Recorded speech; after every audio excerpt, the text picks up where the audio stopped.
Hello and welcome to A Bechdel Dysfunction, a podcast that dissects feminist films directed by men and discusses whether they are helpful or harmful. I'm Cara Strober. And I am Harry Anderson. We are two film school underachievers who are heaps good at talking about movies but not that flash at making them. We want to acknowledge that we are recording this on Wurundjeri land, and we'd also like to acknowledge the traditional custodians of the land and pay our respect to elders past, present and emerging. We also extend that to any other First Nations people who may be listening today. This week we're talking about music video impresario McGee's cinematic debut, Charlie's Angels, a comedy/action hit starring Drew Barrymore, Lucy Liu and Cameron Diaz. Where are we going? How's the Pancake Sisters like?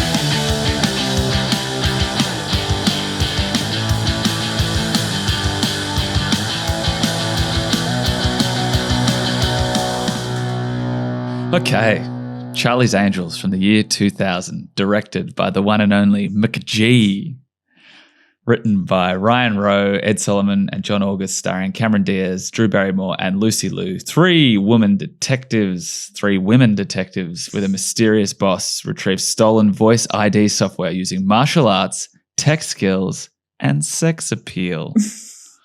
Cara, welcome to the pod. Thank you. Cara, why is Charlie's Angels from the year 2000 directed by McGee a feminist film?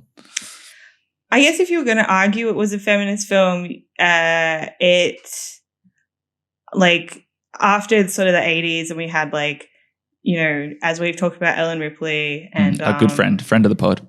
And also, like, Sarah Connor, Linda Hamilton in Terminator. There's a bit of a lull of female action heroes. A couple popped up in the 90s, but none of them really did that well. So this was kind of, up to that point, like the most successful action film led by women and kind of kicked off a bit of a trend or, you know, laid the groundwork for things coming forward. So I think that's probably it. Mm-hmm. What sort of movies are we talking about this sort of laying the groundwork for? Like, probably like your... what's her name? Like Angelina Jolie and... Oh, like Tomb Raider? Tomb Raider. And probably maybe also like Angelina Jolie and Mr. and Mrs. Smith. Yep. Angelina Jolie and Salt. Yeah, I think... Angelina Jolie and other stuff. I think also because it's a comedy, right? Like Ripley and Sarah Connor very serious. These Charlie's Angels is more fun. Yeah, very tongue-in-cheek. Yeah, more comical. So I think that kind of leads to your sort of, you know, some stuff that Sandra Bullock kind of does a bit later. Like, what's that one she does? Kind of leads into that buddy cop genre that they've been trying to get women into a few times. So, yeah, like it kind of merged the two successfully and kind of said, like, women can be in funny action movies as well. So, yeah, there's a bit of that going on as well. Yeah, and I feel like the tone is set pretty early on in this film. It's very tongue-in-cheek and self-aware. Like in the opening sequence, or opening shot of the film on the plane, when the TJ Hooker movie comes on, it's an in-flight movie, and it's like, ugh, another movie from a TV series. It's a nice little tongue-in-cheek kind of thing. But yeah. I actually think it's weirdly sort of ahead of its time in that way, in that although, actually, now that I just said that, I just thought of the Brady Bunch movie, which was from the 90s. Yeah, I also thought about that. So maybe there were sort of... I'm not as familiar with a lot of these. And also, I'm not as familiar with the TV shows. So yeah, me neither. I've never seen any of the TV shows. This was the first. I didn't know. When I first saw it, I didn't know. Mm-hmm. And that joke just went over my head, like most of the comedy. Yeah. Yeah. When did you first see this? As a kid, I was trying to remember if I'd seen it at the movies, which might have been possible because I think it came out in Australia in 2001, and it was M-rated. It's pretty tame. It's very tame, but I'm trying to think of. I don't think my parents would have taken it to the cinema to see an M-rated movie, but we got it on DVD like all the time. It was big, and it was also like big with my friends. Like it wasn't. Like all the girls at school had kind of seen it. I think it was like a sleepover kind of movie we would watch. Yeah. And I remember it came into the rounds of like we would play Charlie's Angels at school. Like yeah, that's unlocking some memories in my mind. Yeah. Fucking hell. Like, I don't know how to sort of explain what that would mean now. Yeah, It's in that yeah. way that only kids understand of like, yeah, we're playing Charlie's Angels now. Unfortunately, there's 5 of us. So- Yeah. and One we- of you is going to have to be Bosley at the very least, and the other one has to be Sam Rockwell. and most of us want to be, I feel like the one that nobody wanted to be was Natalie. I don't know why. Everyone wanted to be either Alex or oh fuck, I forgot. Or Dylan. Yeah. Interesting. Who's who? I forget who's who. Like, Dylan is Drew Barrymore, Alex is Lucy Liu, and Natalie is Cameron Diaz. okay, cool. Yeah, that checks out. Interesting. Continuing on with the trend of movies that you've seen a lot and have been fairly seminal for your existence. I've never seen this. So this is the first time I'd watched it. So we're keeping that trend ticking along. Mm-hmm. Movies from the year 2000 or 2001. So yeah, this is my first time viewing it. I actually had seen Full Throttle before, and I'm pretty sure we owned the Full Throttle soundtrack, which fucking slaps, Yeah. as does the soundtrack in this. So yeah, I'm pretty sure we had a pirated copy of Full Throttle from like a holiday in Thailand or something. So that got a bit of a go around the house, but I don't remember much from that either. So It's pretty similar. yeah. I get that a lot, but yeah, I mean, it's pretty cool. It's a pretty cool movie. I mean, it's very entertaining. Of I guess the similar sort of like female-led protagonist, tongue-in-cheek comedy action movies that we've done so far. This is probably the most entertaining and probably has the highest production value, I reckon. I think the action set pieces are really cool, and it's obviously like borrowing a lot from the DNA of The Matrix, which came out like 2 years before that. So a lot of like the fight sequences are very kung fu based. But yeah, it's I felt those to be the strongest points. Obviously, the plot is pretty wonky, but I guess that's kind of irrelevant.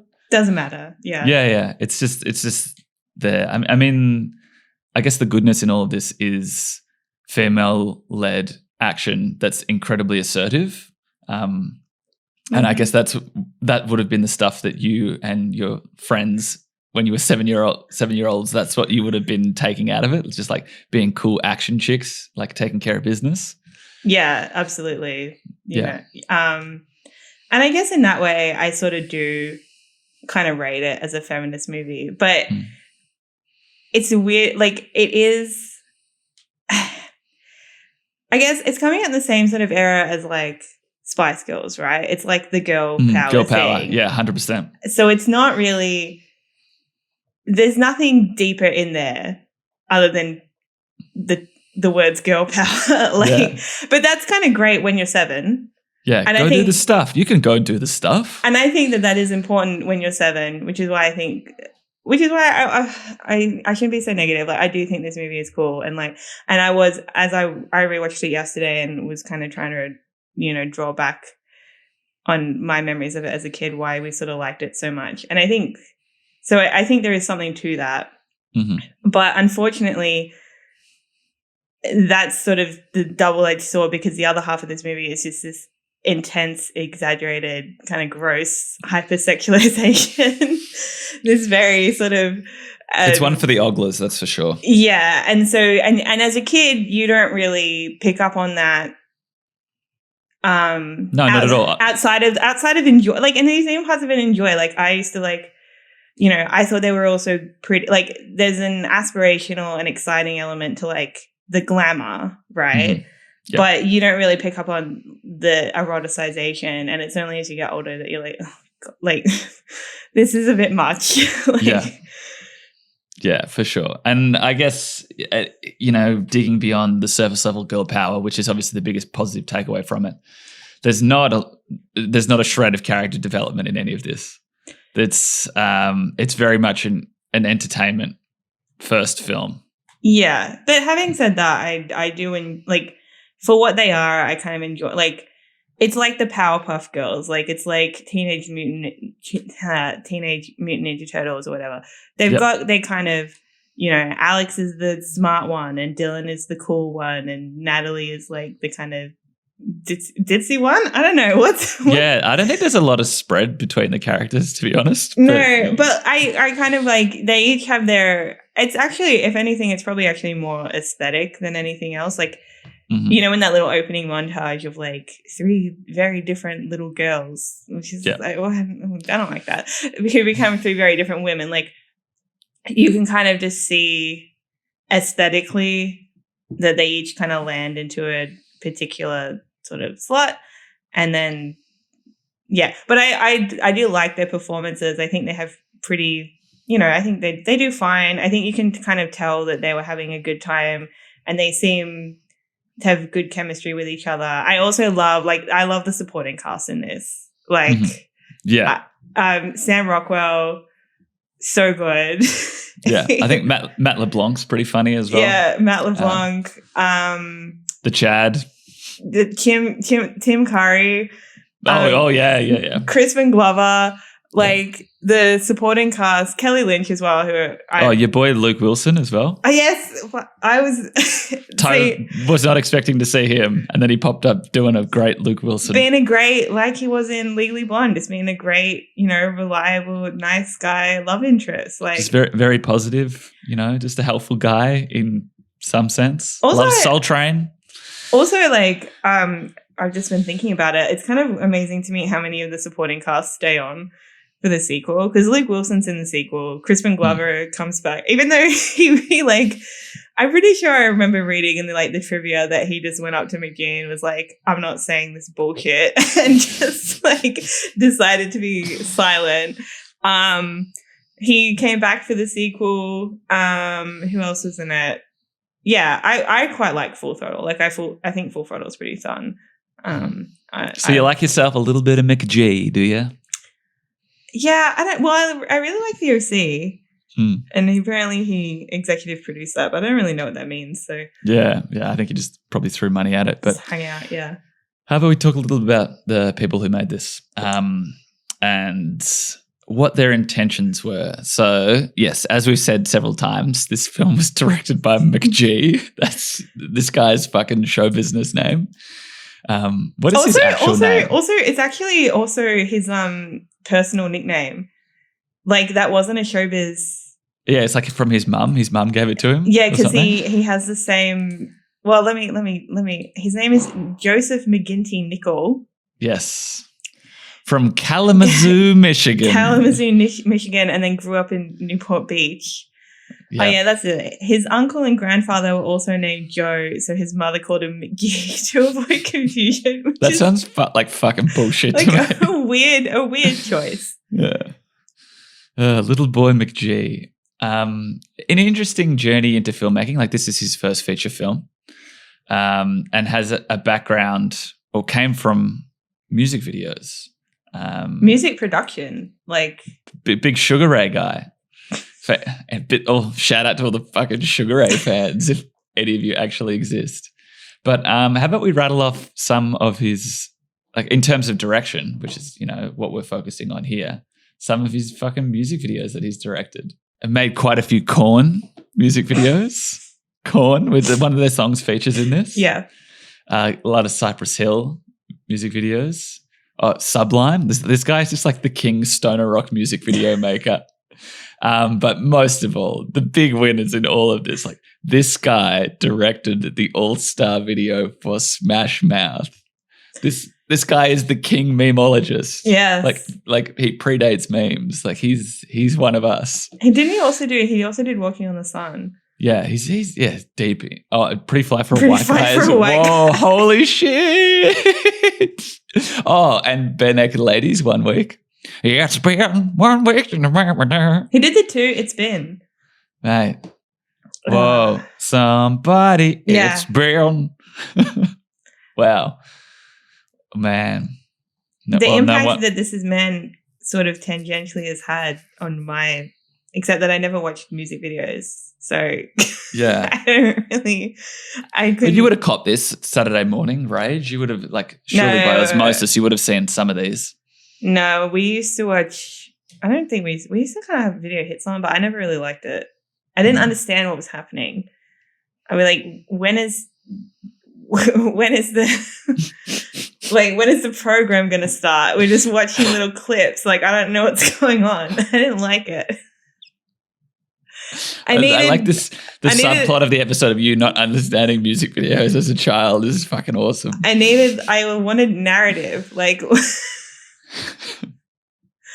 and it just seemed to go forever. Like, it just felt like it was on forever. It was probably on for 2 hours, and it just felt like it was on from like 6 a.m. to midday. And I was like, well, you and McG share something in common, I guess. Like, after all these music videos, you both just wanted narrative, and he finally got his chance with Charlie's Angels as his first feature film, brought onto it by Drew Barrymore, who I believe produced this, and really wanted him on to add whatever fucking flavor he was bringing to his music videos. He seemed to. He was a fan. Yeah, to see if that style translated into cinema. And I guess it does. I mean, those elements are probably the strongest elements of the film, like the super stylized stuff.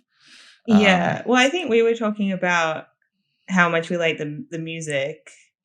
And I think, yeah, he's managed to translate that because the music's so important to the fight scenes as well. Yeah, and it's got a massive soundtrack. Yeah, like the Prodigy songs. Yeah, the fight sequence with the Prodigy song playing is probably, I think that was my favorite bit in the whole thing, with the wire removal kung fu shit that they were doing. I thought that was so cool. But they also, I kind of like that because they bring back that song, but like a different part of it for the racetrack scene. So it kind of becomes like a leitmotif for the Creepy Thin Man. Yeah. Which is just kind of, that's a bit innovative to like use like a pop song in that way. Well, not a pop song, like, a soundtrack rather than score to like be like attached to a character like that. And also like that song's really good for it because it's kind of got so many like different sections. But also the other iconic one is probably the song too, Drew Barrymore bit at the end, which is a classic example of stuntmen waiting around during a fight for their turn to get hit. But it still slaps. So yeah, I think I was going to say that it's pretty similar to sort of Jane Fonda with 9 to 5, that this movie really does seem to have been Drew Barrymore's like baby. She was, or maybe she heard the idea floating and she just wanted to be a part of it from the beginning, and she was the one pitching to studios, and she was very invested from the start and like you said, produced it, and she was the one who chose the director. I also found it interesting. She talked about, and this is just because it came up in Aliens, that it was her that is the reason that the angels don't use guns. She was like, no guns, and they, kind of noticeably don't, because the villains definitely do. That's a cool sticking point. I didn't notice while I was watching it, but having read that afterwards, I was like, yeah, that's pretty fucking cool. Yeah, to just stick with it, anyway, so yeah, I think Drew Barrymore really invested a lot of her politics with the sort of anti-gun stuff and feminism into the project, and she to this day will speak very passionately about how it's a feminist film and it's a film for women. I just think, in my opinion, that it's a pretty, like I said, a pretty third wave perspective, a very sort of girl power kind of attitude. You don't have to sacrifice femininity, and it's not about man hating. It's just about women being powerful. And it's, unfortunately, in my opinion, it's just a bit kind of insubstantial. But it's also, I don't want to take away from her achievement in making this project. No. Look, her intentions are fairly clear, but I guess our boy McGee's perspective is probably a little bit skewed. I believe you've got a good quote that sort of identifies his attitudes towards this being a feminist film. I got this quote out of a kind of retrospective article, and this is just, I couldn't actually find the original where he said this, but is this from the Vanity Fair article? Yeah. Yep. So he says, I'm like this knucklehead from Kalamazoo, Michigan, and I never got any girls growing up. And then I find myself looking over my shoulder, and Cameron Diaz is there in a bikini, and Drew Barrymore is in a little Swiss Miss costume, and Lucy Liu has got this leather dominatrix thing. He said at the time, it was unbelievable. And yeah, I think it just does. Unfortunately, like everything I think that Drew Barrymore was kind of pushing. But I don't even think she's pushing that hard. She has this whole thing about like these aren't women who want to be men and they don't want to be masculine, and I'm all for that. But it's like the imagery, the cinematic language is just so incredibly sexual. Yeah, it's. I would say of everything we've watched, it's the most like male gazy. Yep. It's the most like a 15-year-old boy. Yeah. Like. And yeah, big time. Yeah. So it kind of doesn't matter. Like, and this is the other point when I say it seems substantial. Like, all they're doing really, like the girl power stuff. It's pretty paper thin, right? Yeah, it's too thin. Like, it's not strong enough to kind of counter visually what we're just seeing. Like, that's the thing that you take away the most, right? Is, and I mean, and when I say it's gratuitous, it's like there is just a shot that is just Lucy Liu's ass, like leaning over, like that's just all it is. Yeah, like when she's leaning over in the drive-through, and it's just totally shameless. Like no, like there's no reason for that. That's just there's heaps of it. And like when they're at the F1 track, and like Drew Barrymore was like licking the steering wheel and shit like that. Like it's so like you say overt. I think there are times when you can maybe like attempt to justify it of like they are doing that within the film to like get information or whatever. Yeah, they're using it for their own benefit. But you can't say that for like. I think it's particularly like for me the Lucy Liu butt one in the drive-thru is particularly egregious because it's actually could be like if you kind of take it out, that scene could be a really nice just sort of because it's just the three of them in a drive-thru talking about work. Dylan orders, like they make a joke about how much food she's getting or whatever. It's kind of like they're just Bechdeling away. Yeah. They're just doing their little Bechdel. And it kind of is like the most casual that they are and seems to like, you know, suggest a genuine friendship between the three of them. But then also, but just in case you all forgot, they're also sexy. Like, there's no reason for them to be sexualized in that scene the way that they are. So I think that's why I find it like kind of the most egregious. But it's unfortunate. And this is, I think, the problem. Like, he's also a first-time director, right? Like,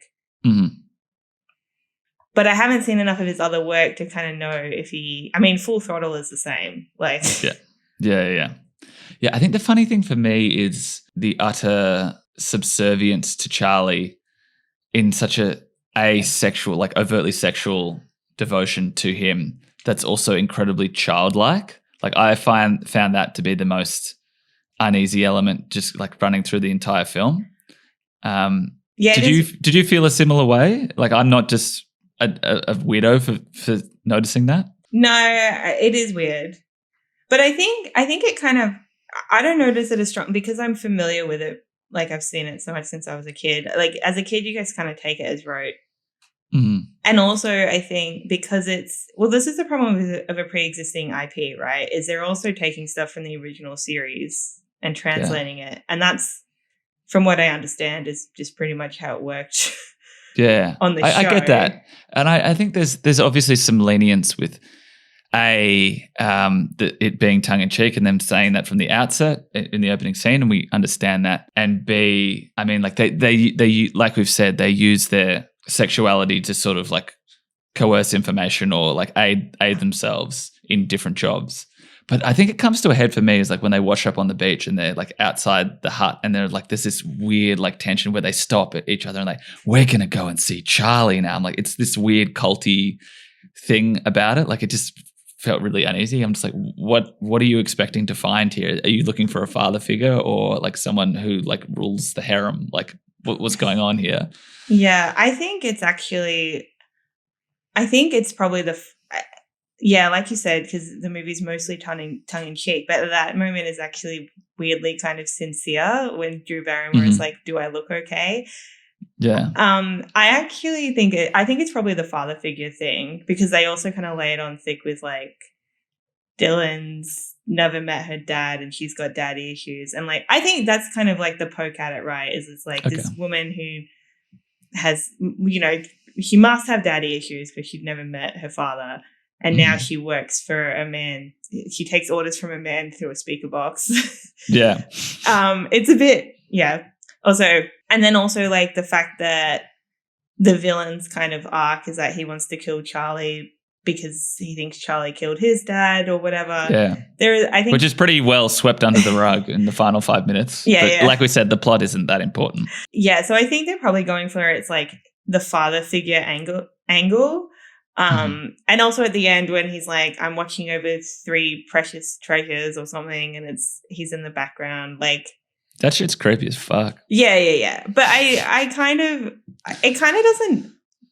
doesn't really bother me that much, because it's like, you know, this is a Legally Blonde world. Like, this is a more hyper realistic world than Legally Blonde is. Like, I mean, the fact that it would exist, this private investigative agency run by an anonymous millionaire who, for some reason, which is never explained, refuses to meet anyone and contacts everyone. He even has a little speaker box in his cabin just in case somebody shows up, so that he can presumably run into the backyard and then call it. Like, I mean, that's already it's into the realm of fantasy that I kind of I don't really question it too much. It doesn't really matter. Yeah, fair enough. I just find the whole thing creepy. I think the speaker box thing just weirds me the fuck out.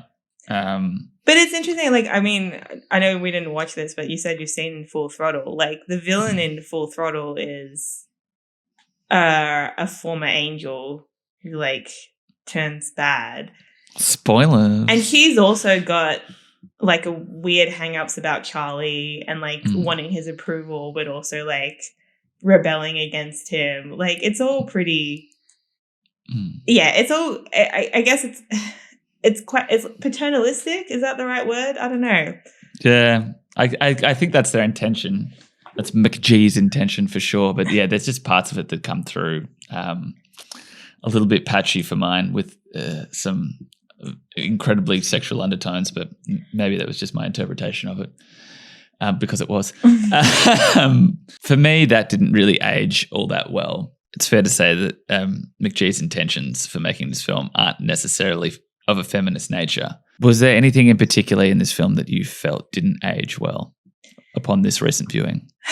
Well, there's the one I just mentioned, like the butt shot. I think a lot of the costumes.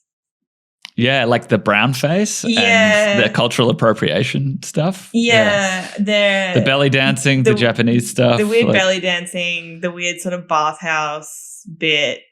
Yeah, even the sumo stuff, even Tim Curry and Bill Murray. Tim Curry v. Murray in the fake sumo. This movie is so weird. Like, whenever I think about it, I'm like, did this happen? Yeah. Okay, so let's list these things. Let's list these things that haven't aged all that well. So what happens in the Japanese bathhouse that is a little bit cringy? Well, Lucy Liu is not of Japanese descent. She's Chinese descent, and I'm pretty sure she's just, but like, you know, she's the closest. So she's kind of pretending to be Japanese masseuse.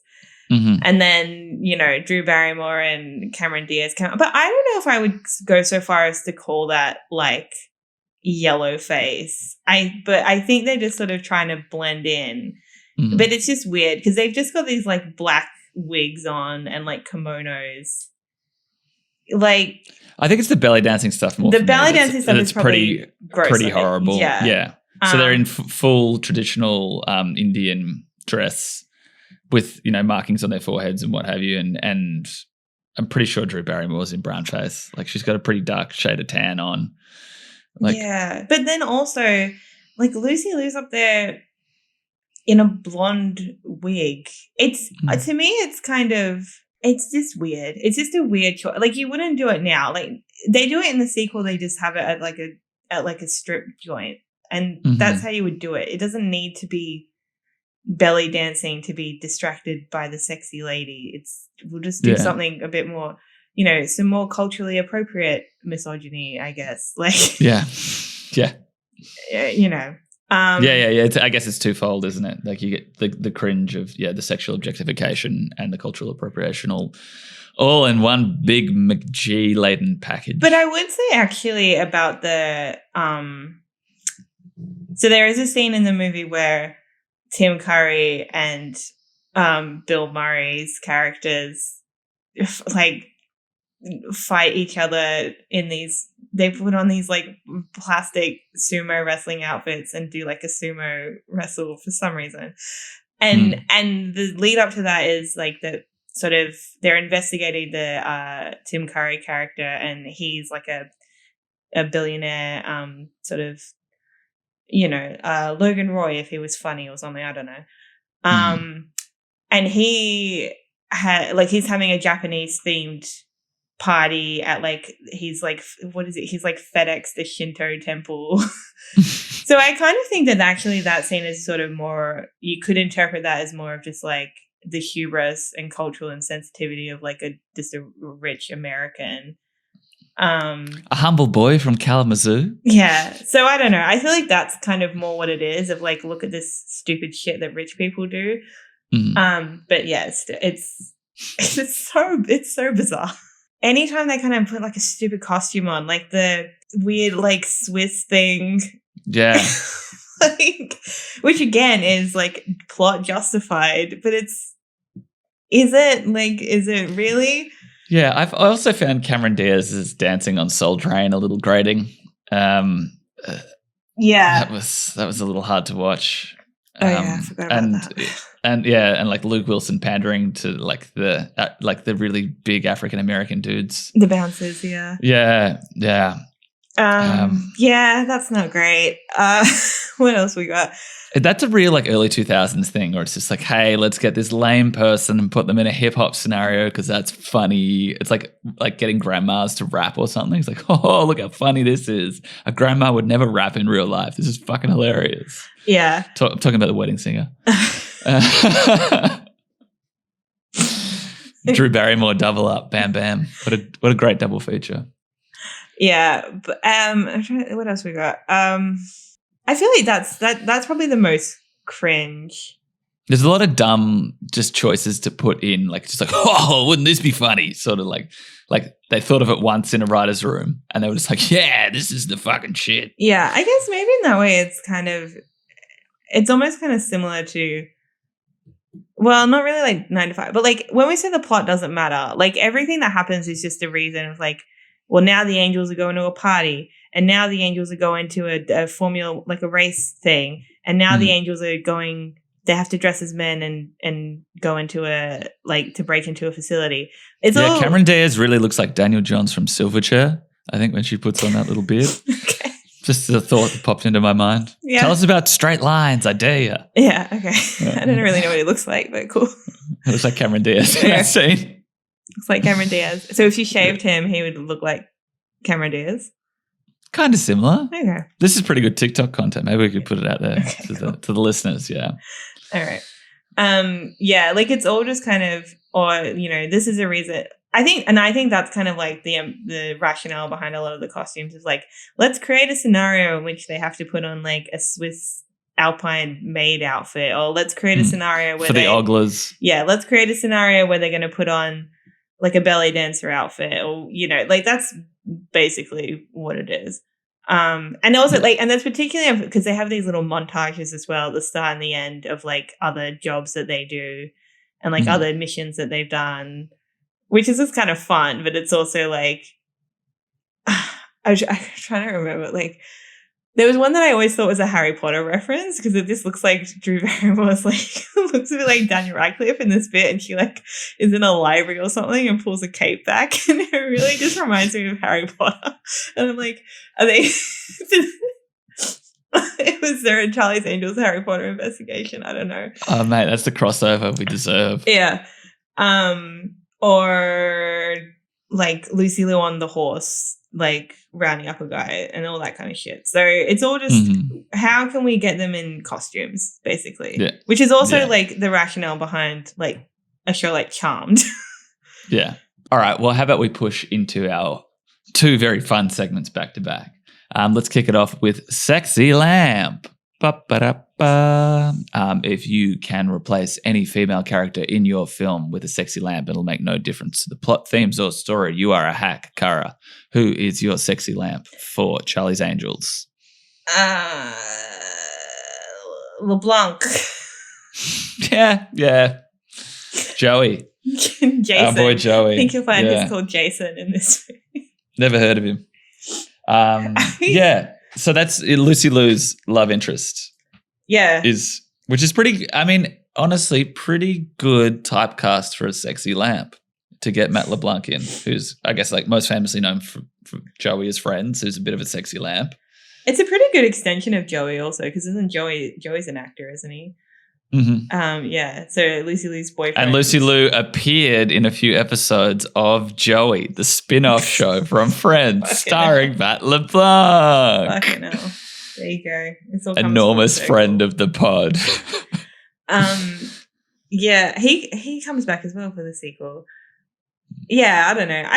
Like, having said that, actually, I don't mind any of the sort of love interest stuff in this movie. It's actually pretty.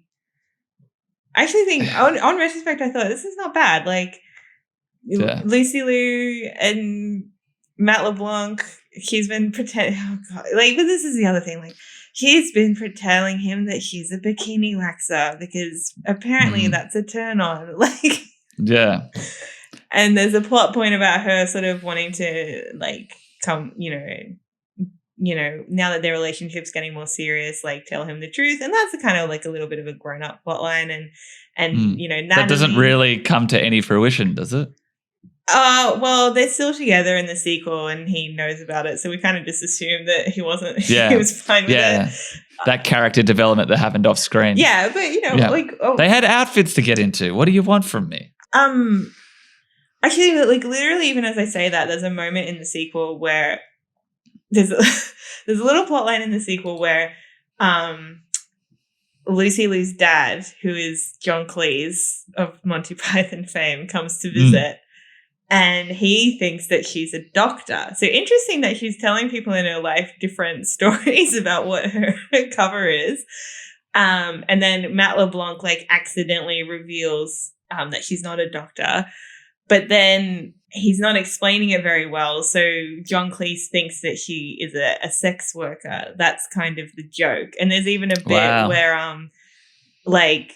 where Matt LeBlanc pulls out, like, the Swiss costume and goes, and the outfits, and he pulls out, like, one of the costumes, and, like, John Cleese is just sitting there horrified. And I'm just kind of, it's just, like, touching on self-awareness of, like, how gross you're being. But then it's all just joke. It's all just fun, guys. And it's like, is it?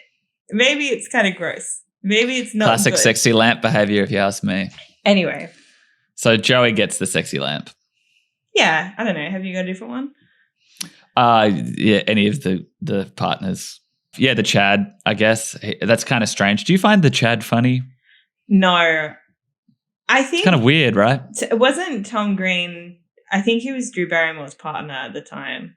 Mm-hmm. He was a big deal in the 90s. I don't know. He's in all these weird movies.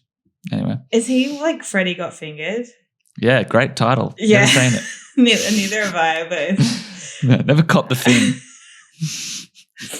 I've heard, he seems just like a bit of a weird sort of guy. I don't find it funny. Translates on screen, yeah. So he drives the boat. Let's give it to Joey. Joey gets the sexy lamp. Yeah, because he also, I think he impacts the rest of the plot the least. Like, at least Pete is on the phone in the fight scene at the end. Yeah. But that's what I mean. Like, this parts of it, I don't want to sound too negative. I kind of love this. Like, the bit at the end where she's on the phone with Pete and Kelly Lynch picks up the phone and goes, "Is this the famous Charlie?" And he goes, "No, this is Pete." Like, it's so funny. You just like Luke Wilson, man. Yeah, I do like him. He seems like he'd be a good boyfriend in 2001. Yeah, and he'd rock up to your graduation in a nice white suit. He loves tickets. Yeah. I don't know. Can't get enough of it. All right. Well, we've got a fun new segment on A Bechdel Dysfunction starting this week. based off a fucking dumbass conversation that we had in our private lives last week. But may we welcome all of you to the first ever Statham swap out. Fucking what's the Statham swap out, you ask? Well, I'll fucking tell you. Well, if you could swap out one character from this film to be played by Jason Statham, who would it be? Cara, who is your Statham swap out? All right. I might go, what about Charlie? Good morning, angels.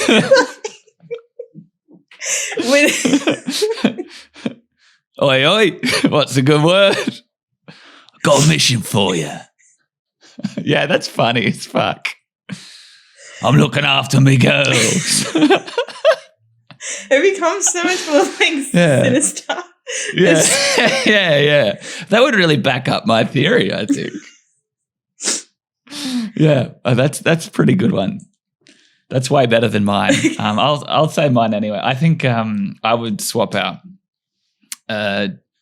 Melissa McCarthy for Jason Statham in bitch. Yeah. Like, I don't know. I just like the idea of putting Jason Statham in like a super subservient, like beta role. I think that would be particularly funny. But yeah, I think Jason Statham as Charlie is a real showstopper. I think that's a great way to kick off Statham swap out. Well, the other one I was thinking was maybe just like creepy thin man, but like you just you gotta have the voice. Yeah, exactly. It's gotta be the voice. Yeah. Good morning, angels. Fucking awesome. Well done. Well, I'm usually so shit on Sexy Lamp, so I'll try and pick up my game and Statham swap out. Yeah. Well, that's your segment. You bring the Statham swap out, and I'll bring the Sexy Lamp, and we'll just keep them going. Nice one, man. Shall we push into our grading criteria? Yes. Magnificent. Okay, so we grade every film that we review on this podcast with three main criteria. 1, does it Fight Club? 2, does it Bechdel? And 3, do they make it? Okay, for the first point, does it Fight Club? Just to bring everyone up to speed, does the film have an alternative effect of what the filmmakers intended? So, case in point with something like Fight Club, a basic film that talks about mental health issues that made schoolboys want to punch each other in the head. Cara, do you think this film Fight Clubs? Well, it's like yes, but also no, because it's like. Start with your yes. Talk to me about your yes. Well, I think because I'm undecided. Well, and I'm waiting on like your review to get me around. I'm undecided as well because it's kind of if you're Drew Barrymore and you're saying it's about girl power, I think it's pretty easy for anyone watching it to be like, no, it's not. Like this is about sexy girls. But if you're if you're McGee and you're like, this is a movie about sexy girls, then it's not Fight Club because that was his intention. Yeah, exactly. Yeah, definitely. Yeah. I think I'm going to probably have to come down and say like that it is Fight Clubbing because I think even he would probably posit a little bit that it's about girl power and empowering women. Mm-hmm. It's so horny. This movie is so fucking horny. It's so horny. There's a lot there for the oglers and So, and I think that would be most people. Like if you're anyone who's not basically like a 7-year-old girl, that's what you're taking away from this movie is the horniness. Mm-hmm. So, yeah, I think it probably does Fight Club. Yeah. All right. Well, you've convinced me. I think it Fight Clubs as well. Does it Bechdel? Yes, it passes the Bechdel test, as we discussed. Even that weird drive-through scene, which has a lot of sexual objectification in it, that passes the Bechdel test. But there's heaps of scenes with all of the leading ladies together talking about stuff other than a man. Shall I define the Bechdel test as per the Feminist Film Guide, as I do every week, or you do every week? Go ahead. Thank you. The Bechdel test. The film has to have at least 2 named women in it who talk to each other about something besides a man. A simple test, one would think. But not simple for all films because it doesn't happen all the time. This is cut and dry. It Bechdels, but as always, like, what's the weight of the Bechdel test, Cara? Well, yeah, I think just the drive-through scene kind of just tells you it doesn't matter as much. Like, film is a visual medium. It's like, it's a visual art form. What you're seeing is kind of a lot of the time more important, or it has more of an impact than what you're hearing. So they can be having this, like, do you even remember what they were saying in that scene? I mean, half the fact that it's just technobabble nonsense and it's a plot that doesn't really, so it doesn't really matter, like, that they're having a conversation between the three of them, because the scene is just about sort of how sexy they are. Yeah. Yeah. The show don't tell is a bit of a killer in that situation. Yeah. Yeah. And do they make it? Yeah. I mean, they make it out. Yeah. They win. Yeah. They beat the bad guy. Everything's fine. I mean, like, they make it, but also what's the weight of it? Because there is no real character development. But I guess maybe that's a bit of a fallout from this being based on a TV serial where, like, things have to stay the same the entire time. There's an element for continuity of viewership. Yeah, there's an element of stability. Like, it's not really about them changing or developing. It's just their adventure this week. It's their what are they up to? What's their what are they investigating now? What outfits are they going to wear? Basically. I feel like the sequel, you get a little bit of character stuff because Helen's ass. Fucking hell. So, because can you fill in the viewers on what that is? Because we're not going to do Full Throttle.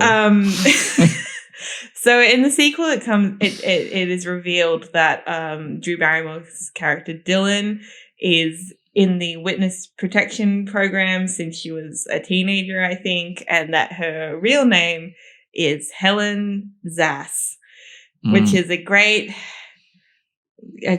joke that I have no problem with. McGee, at it again.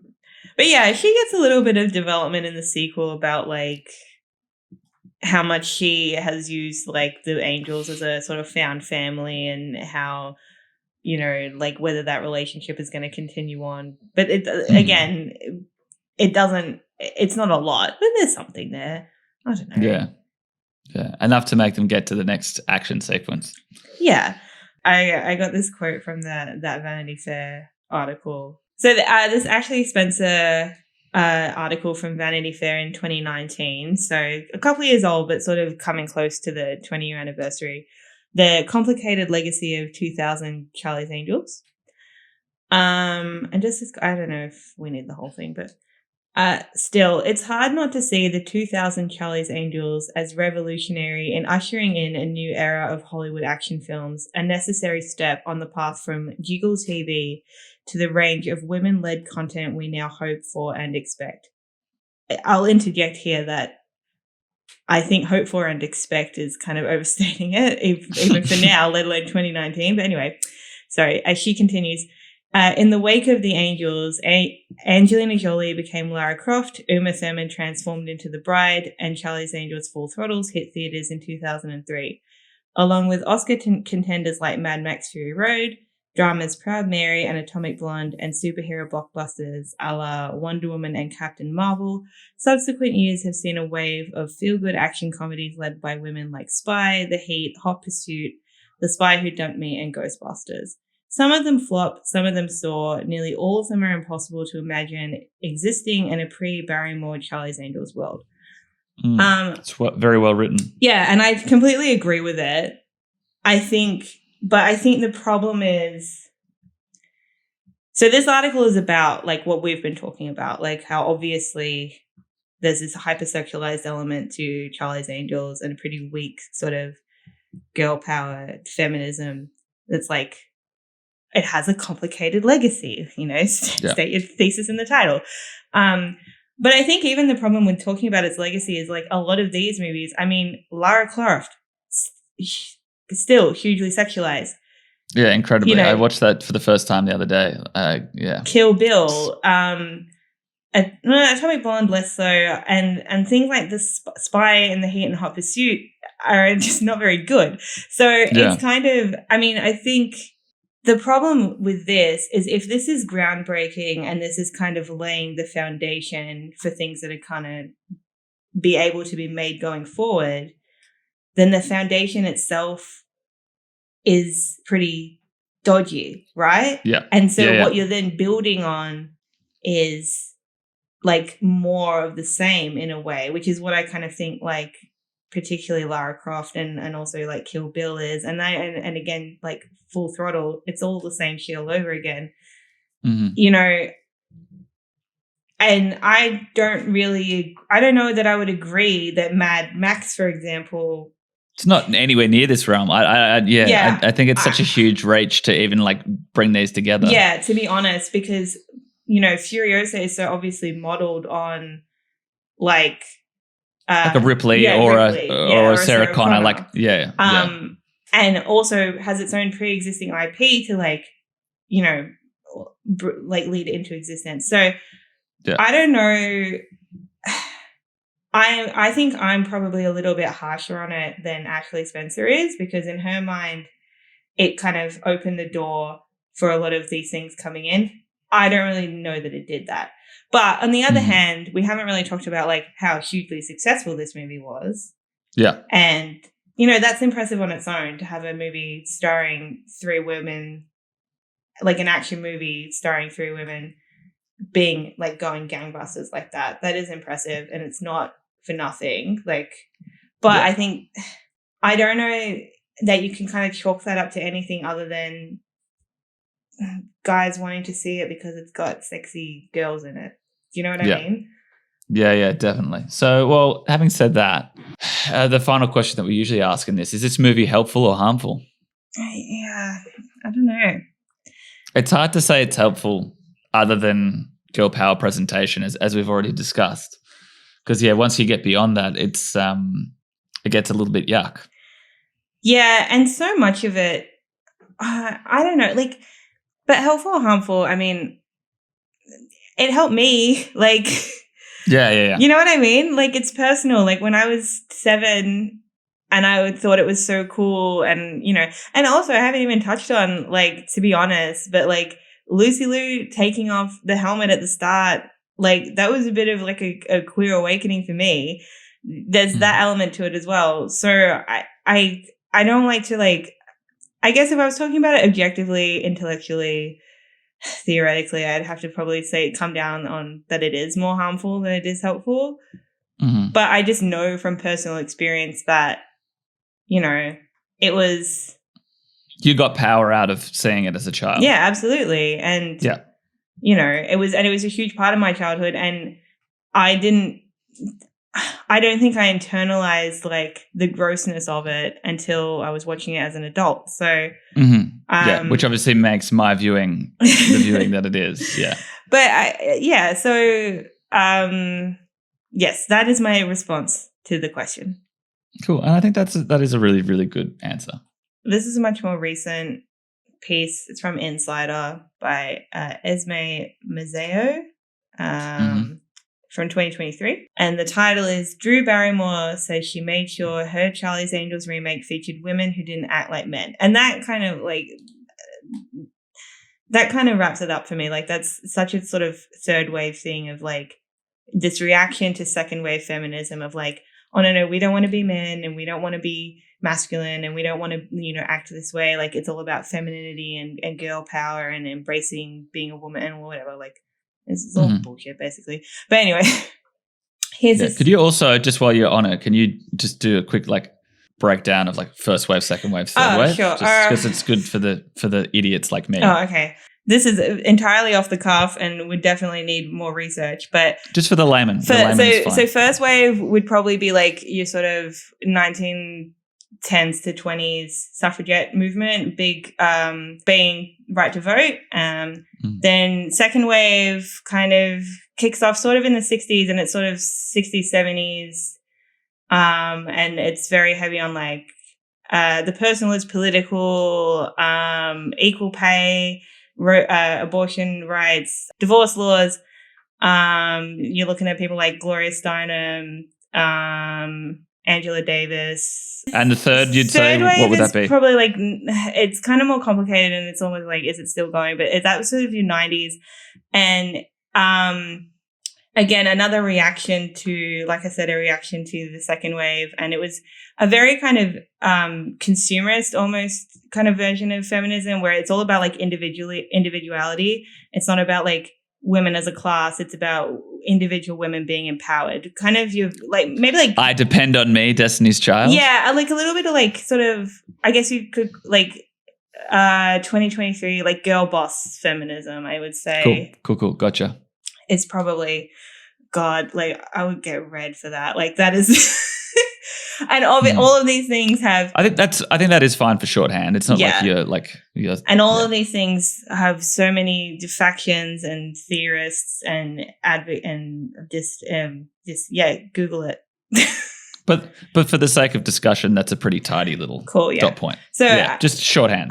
Thank you. And anyway, so as this quote, I just want to do this one little quote where she says, Barrymore described the angels as women who didn't want all of a sudden to become men or hate men or try to be the man. While they're kicking someone's ass, they'd be like, anyway, last night, hold on, like boom, boom, boom, boom. And then he didn't call me back, Barrymore said while narrating the sound effects of a fight. And that's how girls really are in real life. There's something to that there of like trying to represent girl. I feel like that's kind of a very, maybe like Drew Barrymore's his personality. She's trying to present like girls, like how she knows them and how she behaves. Yeah, it's very Amanda Brown sounding. Yeah, but it's also the minute that you get into start saying, oh, women don't want to become men or hate men or try to be the man, it's just like, to me, it's just kind of missing the point. It's a lack of understanding of like feminist theory and feminist advocacy and coming up against it in a way that is not deliberate, but like kind of inevitably just leads into, general anti-feminist backlash in a way that is not helpful. Well, awesome. That just about does it for another episode of A Bechdel Dysfunction, a podcast that dissects feminist films directed by men and discusses whether they are helpful or harmful. Thank you so much for listening today, and join us again next time for another installment.